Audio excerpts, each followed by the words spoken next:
Let's talk about how niacinamide might just be the biggest scam in skincare. Here on Mad About Skin, I don't do sponsorships and I don't do paid partnerships, so I can speak freely from the heart and never the wallet. If you appreciate truly independent skincare advice and recommendations, make sure to like and follow for more. This is the La Roche-Posay Pure Niacinamide 10%. Now, if you read any of the studies into niacinamide, they show it's most effective at between 2 and 5% concentration. At this strength, you get maximum results, minimum side effects and irritation. So why do most brands like this opt for a 10%? Well, that's because brands have always conditioned us, the consumer, to percentage chase. Believe the higher the percentage, the better the results we're going to see, when often this just isn't the case, and niacinamide is definitely an example of that. Now, the La Roche-Posay were called out for that, so they did some sneaky marketing and transformed this product, which clearly states 10%, to this.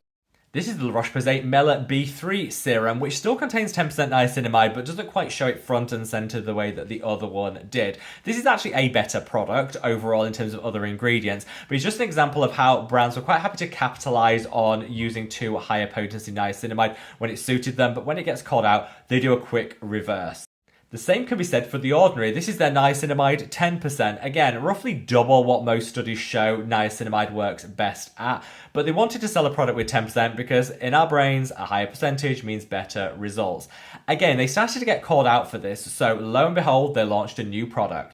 This is The Ordinary Niacinamide 5% Emulsion, a far better product, better strength. It's actually cheaper because you get a lot more product at a lower price point than the other serum.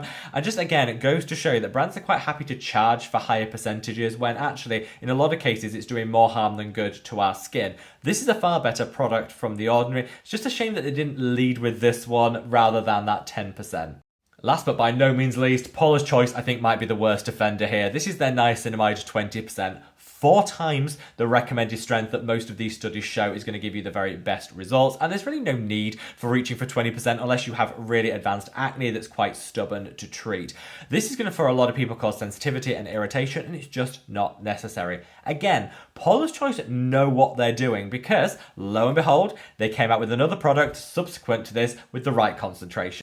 This is the Paula's Choice 5% Niacinamide Body Serum. Perfect formulation, better price point. So just know, guys, that when it comes to niacinamide, most of the big name skincare brands are trying to scam us.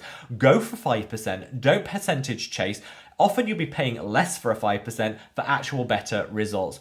Shop around, know what you're doing, but 5% is key. Like and follow for more. Take care.